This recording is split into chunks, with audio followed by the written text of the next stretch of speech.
Welcome back. For President Barack Obama, the biggest challenges and therefore the biggest stories of 2009 were, on the foreign policy side, Afghanistan, and domestically, healthcare.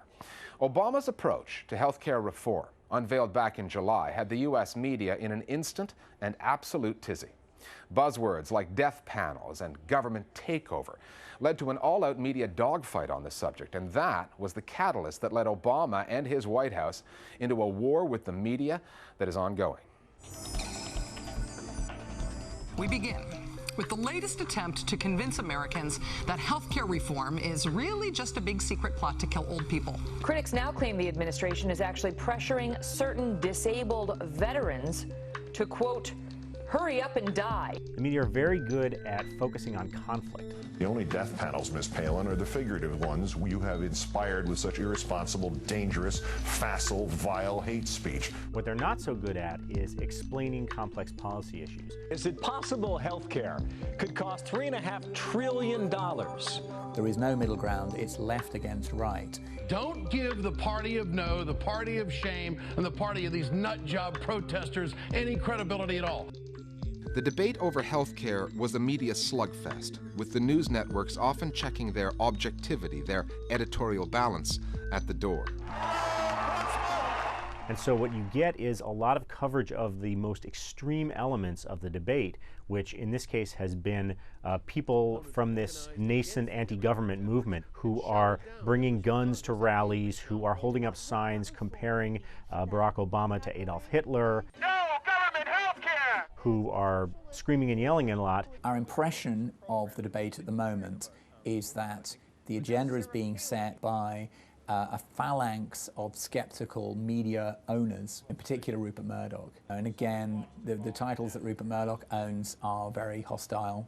So, you know, from the Wall Street Journal to Fox News. One piece of advice to Obama would be, if you can persuade Rupert Murdoch that your reform is beneficial to Rupert Murdoch, then you might get it through.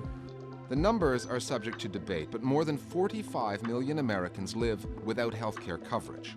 However, when proposals for reforming the healthcare system are debated in the U.S. media, that simple fact is among the many facts that seem to get lost. Trying to ram this thing through without the public knowing what's in this 1,000-page monstrosity of a bill. If you actually ask people, you go down point by point and ask them, would you favor this idea? The public is actually strongly in favor of almost everything that the administration wants to do in this healthcare overhaul. But then if you ask them, do you favor the Obama healthcare plan without explaining it, it turns out the public is split right down the middle, and that ultimately can't be explained by almost anything else than a failure of the press.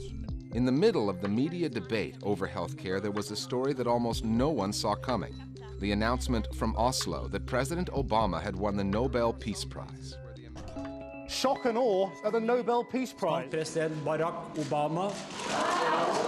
When Barack Obama won the Nobel Peace Prize, most commentators around the world lost it. When the reporters were covering this, they gasped in shock. It's a ridiculous decision, I should say. The journalists did not get it. Does this prize come too early? Like giving someone an Oscar in the hope that it would encourage them to make a decent motion picture. They did not get what the average people in Russia, in Thailand understand, that Obama is the most powerful man speaking peace this time.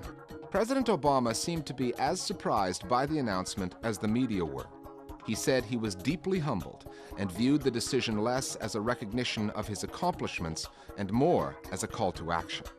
One familiar and telling refrain on the U.S. airwaves was that President Obama did not win the Nobel Prize for what he did, even for who he was. Rather, he won it for who he wasn't. In some ways, he wins this award for not being George W. Bush. Well, I think what this is a reflection of the general dislike for George Bush. The conservative Fox News channel and Barack Obama were ideological opponents long before he got to the White House. However, this attack on the president following the announcement of Obama's Nobel Peace Prize might have been the last straw. By October, Obama's White House took the gloves off. It essentially declared war on Fox News. The foot soldiers, White House Press Secretary Robert Gibbs, the White House looking to correct misinformation, and Communications Director Anita Dunn. That Fox News often operates almost as either the research arm or the communications arm of the Republican Party. Firing back from their on-air foxholes, commentators Sean Hannity, They don't believe in a free press. Bill O'Reilly, Has the Obama administration declared war on Fox News? and Glenn Beck. The supposed watchdogs of our republic being brutally and viciously assaulted. Fox has been very clear about its role during the Obama administration. It has said that it is the voice of opposition, that it will be the voice of opposition to the administration. And during this year, it has played that role consistently. And welcome to Hannity, home of all the news that is not White House approved. USA! There's little difference between those shows that Fox considers news programs and opinion. Fox's purported news programs themselves advance many of the same smears and falsehoods that Glenn Beck may originate. This guy is, I believe, a racist. So what you often see happening is a controversy that erupts because Glenn Beck has said something. And then the Fox News side will then say, well, a controversy has now erupted. Some are now saying that Obama may not be a legal president. And of course, this story started with the Fox News opinion side. Attacking his attackers at Fox News was now clearly part of President Obama's media strategy. And it was noteworthy that the first place that the White House delivered that message was on CNN. But let's not pretend they're a news network the way CNN is. Essentially, they see Fox as sort of a lost cause. So I think the broader message was to the rest of the media, which was, it was really designed to stop the rest of the media following up on Fox stories. Press control. But that will not stop Fox from doing what it does. That Barack Obama had Marxist tendencies. Especially since, as the network's owner Rupert Murdoch happily pointed out, ratings are up. The Fox News motto is fair and balanced coverage of hard news, and we do that. Fox News' war with the Obama White House is good for business. And for Rupert Murdoch, that's almost always the bottom line. And then there's Afghanistan. President Obama had some hard decisions to make on troop levels there, and he had to make them while waging a media war on his home turf. Obama stalled on the Afghanistan decision for months, and when the time approached to announce his policy, suddenly his administration sprung a leak.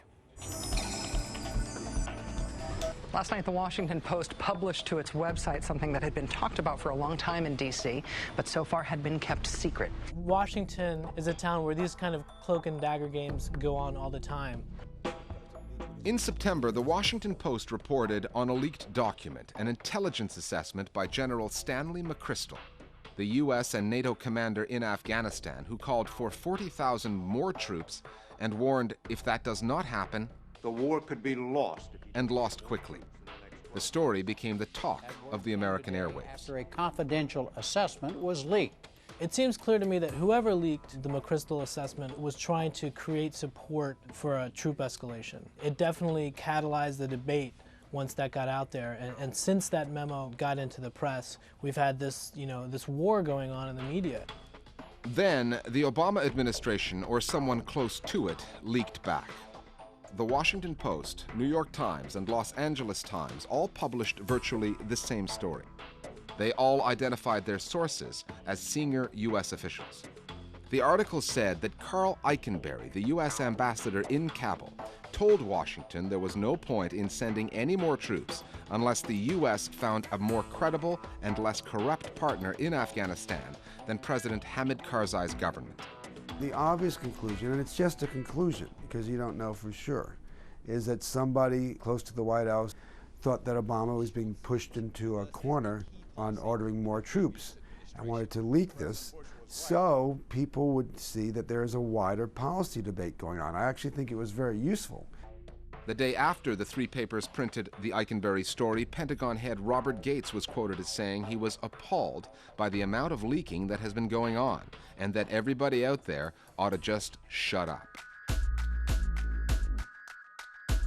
When he eventually unveiled his Afghanistan strategy on December 1st at the West Point Military Academy, I do not make this decision lightly. President Obama's commitment of 30,000 more troops and a slow strategic pullout in 18 months inevitably had its critics in the media. We have been waiting for months for tonight's announcement, 3 months to be exact. That's 3 months of dithering, 3 months of waiting for the leader of the free world to tell us how he plans to defend our country in a fight that he once called the good war. The president said tonight that the American departure... However, elsewhere, among less conservative voices in the U.S. media, it was Obama's exit strategy that was called into question. Secretary Gates, is this a deadline? It's the beginning of a process.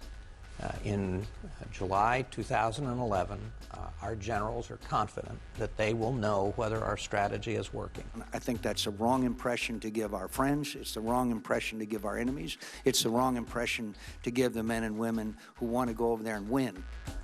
One of the final major Obama stories the media had to report on in 2009 came in December, and it had an ironic element to it. The gold medal. It happened on December 10th, when the same president who had just announced an escalation in the war in Afghanistan traveled to Norway to accept his Nobel Peace Prize. But perhaps the most profound issue surrounding my receipt of this prize is the fact that I am the commander-in-chief of a military, of a nation, in the midst of 2 wars. President Obama also addressed the opinion of some that a wartime commander-in-chief is not qualified to win a peace prize, but in order to appease that crowd, the anointed one had the teleprompter cue up to one of his all-time favorite lines. That is why I prohibited torture. That is why I ordered the prison at Guantanamo Bay closed. And that is why I have reaffirmed America's commitment to abide by the Geneva Conventions. There are certainly those in Europe this morning who I think are skeptical about the speech that he gave. But again, this was a president who said that America has a unique place and unique purpose in the world.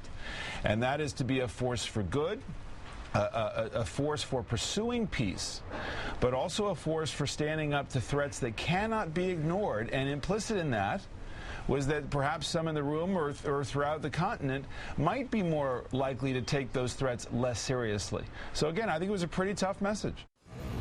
So how do we sum up Barack Obama and the media in 2009? And what will 2010 hold in store for the American president? Here at the Listening Post, we only report on the news, so we'll let the people in the know do the talking. He's got a lot of stuff that is still on his plate, and he has also this political weight on his shoulders looking toward the next election, which probably is not going to be much fun for the Democrats or for the White House. This is a guy who still has a lot of popularity, and I think he understands that the media for him is absolutely crucial. If he were to start pulling back, I think it would be a big blow to him. He needs public sentiment to be constantly there for him as a kind of cushion. What I hope happens in 2010 is that the expectations start to become a little bit more realistic, so that maybe we can assess Obama truly on what he is doing and accomplishing, as opposed to measuring that with all of the incredibly high expectations, the expectations that were way too high and unreasonable in the first place. That's our special edition broadcast on the media whirlwind that surrounded Barack Obama last year. President Obama was not only all over the news, he was also all over the internet. So we've chosen our favorite Obama internet clip of 2009 to be our first web video of the week in 2010. We'll see you next time at the Listening Post.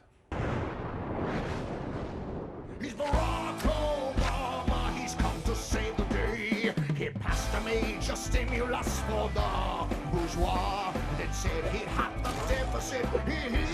Ha ha. Stop unemployment, money dives. Fix healthcare in his spare time. He's Barack Obama, he's come to save the day.